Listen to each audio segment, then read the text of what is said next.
السلام عليكم. في نوعيات من الناس يا جماعة مهما كانوا عايشين في فقر ومهما كانوا عايشين في عوز، أهم حاجة عندهم هو شرفهم. بالبلدي كده يا جماعة، زي ما بنشوفها كده في الأفلام، بنشوفها في المناطق الشعبية، مقولة كده دايما بتتقال يقولك احنا عايشين بشرفنا. فعلا في أنواع من الناس كده تلاقيه لا لاقي ياكل ولا لاقي يشرب وعايش يوم بيومه وساعات بينام جعان، بس عنده شرفه أهم شيء. وده اللي هنشوفه وهنعرفه في جريمة سمر. بس قبل ما نبدأ ما تنسوش اللايك والاشتراك في القناة لو بيعجبكم المحتوى بنقدمه.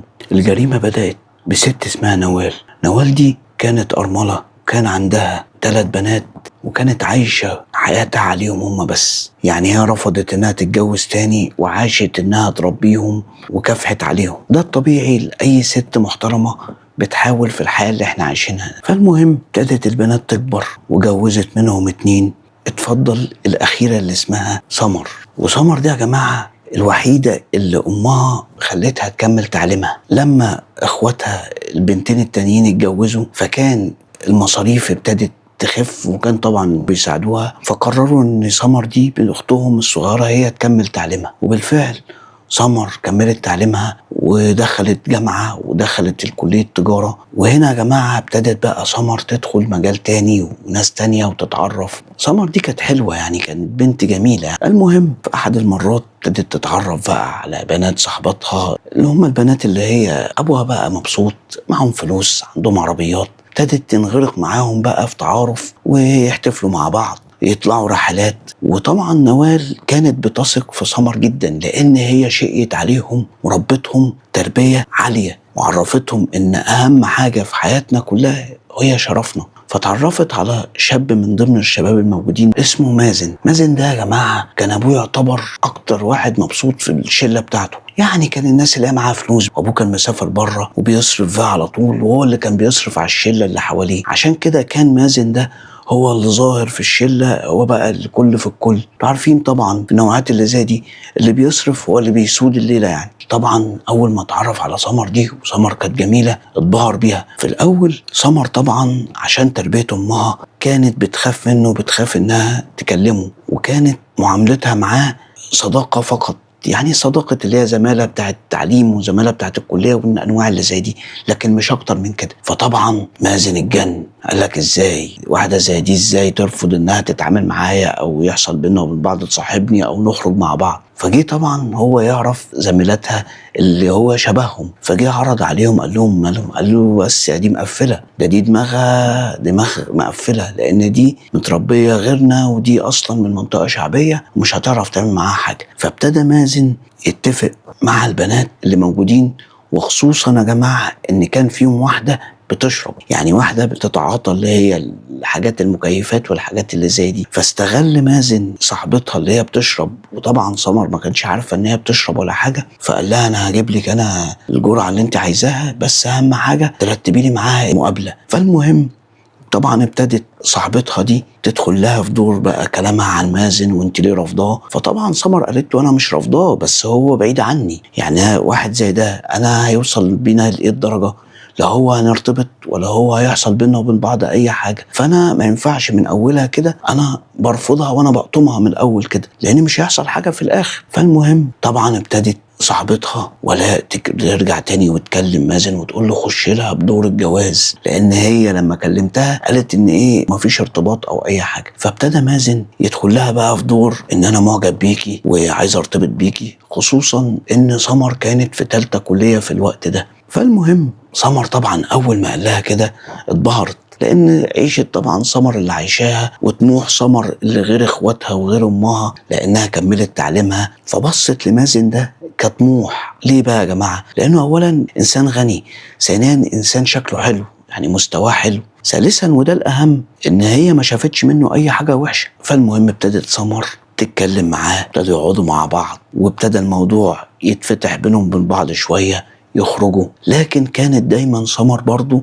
بيضيق عليها تربية أمها، لأن كانت بتخاف إن هي تغلط أو بتخاف إن هي تضعف معاه في أي وقت. فطبعا مازن الجن خد وقت طويل ومفيش، كل ما يحاول إن هو يعني يجرها أو يحصل بينهم بعض أي حاجة مفيش خالص. فجت نوال لحظة في الوقت ده على سمر انها متغيرة. اولا اهتمت بنفسها اكتر وبشكلها وبمظهرها اكتر. ثانيا كانت بتتكلم في التليفون كتير وسمعت ان هي بتكلم صاحبتها عن شخص، فابتدت امها تعرف منها فيها بنتي انت بتكلم مين. فسمر حكت لها، قالت لها ده في شاب بصراحة هو غني قوي ومعجب بيا، بس انا بصراحة خايفة لان انا مش ضمناه واللي زي دول انا بخاف منهم لان ليهم خروجاتهم وليهم عيشتهم. فالمهم نوال فرحت ان بنتها صرحتها، قالت لها يا بنتي انا مربياكي كويس وعارفة ان انت عمرك ما هتعملي اي حاجة غلط، وهو لو عايز يرتبط بيكي فعلا عارف المكان فين وعارف احنا بيتنا فين، يجي وانا موافقة طالما بنتي بالحلال وقدام الناس. فالمهم سمر فرحت جدا، فراحت وهي قاعدة معاه قالت له على فكرة انا كلمت ماما وحكت لها وهي رحبت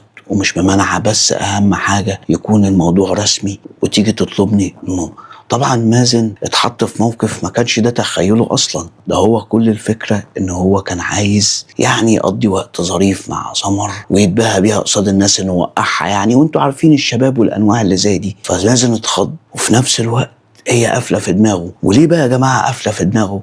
اتاري مازن مراهن صحابه اللي زيه الاغنياء ان هو يوقعها وتتصور وهي معاه عشان خاطر يعني يفوز ويعرف ان هو يعني دنجوان وان محدش يقدر يقف قدامه يعني من البنات، وده كان فكره يعني. فالمهم جه مازن اتفق مع صاحبتها ولاء دي ان هي هيخرجوا مع بعض وتحط لها نقط معينه بحيث ان المخدر ده مش يغمى عليها او مش يخليها دايخه، لا اللي هي يا جماعه الحاجات اللي ظهرت في الاونه الاخيره دي زي المحفز والحاجات اللي زي دي اللي هي بتبقى بتخليها مسلوبه الاراده. فالمهم في الاول ولاء خافت ورفضت، قالت لا انا خاف يحصل حاجه يبقى انا اتحط في الموضوع. بس طبعا مازن عشان عارف دخلت ولاء صاحبتها دي قام جاي مديها المخدرات اللي هي بتاخدها فوافقت. وبالفعل وهم مع بعض قاعدين في كافيه قامت جايه حاطه لها كام نقطه من الحاجات دي، فعلا خدتها سمر. من هنا ابتدت تحس يا جماعه انا اسف في اللفظ يعني بنشوه غريبه جواها بتحصل. فجي طبعا مازن قام جاي معدي بالعربيه وقام جاي منادي على سمر وخدها في العربيه وراح في مكان فاضي عند اصحابه من اللي هي الشقق اللي هي بتبقى فاضيه. وزي ما عارفين يا جماعه الناس الاغنياء اللي زي دي بيبقى عندهم اماكن كتير فاضيه وشقق كتير مقفوله. وبالفعل خدها وحط الكاميرا وابتدى معاها اوضاع معينه بحيث عايز يظهر للناس. بس للاسف مازن كان في الوقت ده شارب فما حسش بنفسه، للاسف غلط وفقدت عذريتها، ودي كانت النصيبه السوداء اللي حصلت. فجي طبعا مازن وقال لها انا هكتب عليكي وهتجوزك وهقول لابويا وهنيجي نتقدم بس ما تقوليش لاي حد. طبعا النوعيات اللي زي سمر دي اللي بيبقوا متربين التربيه دي في الوقت ده يا جماعه اكن اتذبحت، يعني اكن حصل حاجه فيها اكنها حد ذبحها. ليه؟ لان تربيه امها مهما غلطت ومهما حصل بيبقى طاغيه عليها. فطبعا سمر مش عارفه تعمل ايه، فاتفقت معاه وقالت له انا هديك مهله اسبوع، لو ما جيتش في خلال الاسبوع ده انت ترتبط بيا انا مش هسيبك وانا هاخد حقي منك. فجي طبعا مازن قال لها موافق وعدى الموضوع على كده ورجعت. وفي الوقت اللي رجعت فيه ده يا جماعه نوال كانت موجوده امها، فبصت لها لقيتها متغيره، لقيتها وشها غريب مش مظبوطه. فبتقول لها مالك؟ قالت لها اصل انا صاحبتنا وقعت ووديناها المستشفى وصعبانه عليا. فالمهم اخترعت لها اي حاجه بحيث ان هي تهرب من موقف ونظرات امها نوال ليها. ودخلت فعلا اوضتها وعدى يوم واثنين وثلاثه وابتدت بقى تتصل بمازن. مازن ما بيردش، هو مازن ما كانش بيروح الجامعه الفتره دي. فجيت في اول يوم ينزل فيه الجامعه بعد اسبوع جت راحت له قالت له انت ما بتردش عليها ليه؟ انت نسيت ولا ايه اللي عملته؟ فمازن الشيطان وقال لها بلا مبالاه وبتفاهه قال لها انت عايزه ايه واللي حصل؟ يعني انا ما اعرفش اي حاجه وماليش دعوه. فطبعا في الوقت ده سمر اتصدمت وما عرفتش تعمل ايه، لدرجه انه اغمى عليها يا جماعه، يعني من رعب الموقف ورعب ان هو باعها اغمى عليها. فطبعا خدوها وودوها البيت.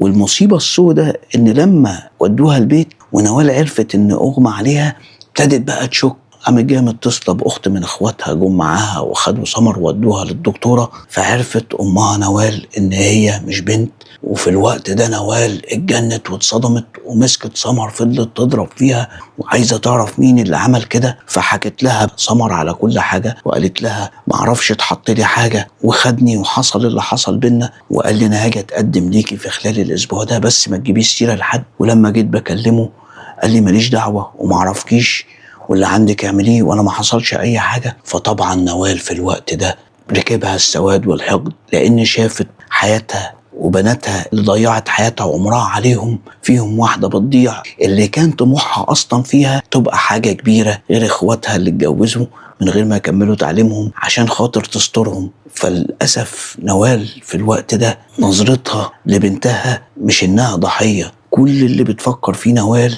هي إزاي تنتقم من مازن ده. فعرفت من سمر الأماكن اللي بيقعد فيها مازن، وراحت نوال وكلمت مازن وقالت له انت غررت ببنتي ولو ما ارتبطتش بيها انا مش هسيبك. والمفاجأة يا جماعة ان مازن شتم ام سمر نوال وطردها. فطبعا لما نوال حصل معاها كده فما بقاش قدام نوال غير الشرطة، فراحت وعملت محضر ان اللي اسمه مازن ده غرر ببنتها سمر. وطبعا المحضر بقى قضية واستدعوا فعلا مازن واستدعوا ابوه، اللي مازن انكر تماما اللي حصل وقال لك انا معرفش اي حاجة ومفيش اي حاجة تثبت الكلام ده. واثناء ما القضية شغالة راحت نوال لابو مازن وتكلمه وتقول له يرضيك اللي عمله ابنك في بنتي لازم يصلح غلطته. فالراجل طلع اسوأ من ابنه، لانه انتوا عارفين الانواع اللي زي دي قام جاي مطلع قرشين ورماه لها، قال لها بصي روحي اعملي بعمليه لبنتك،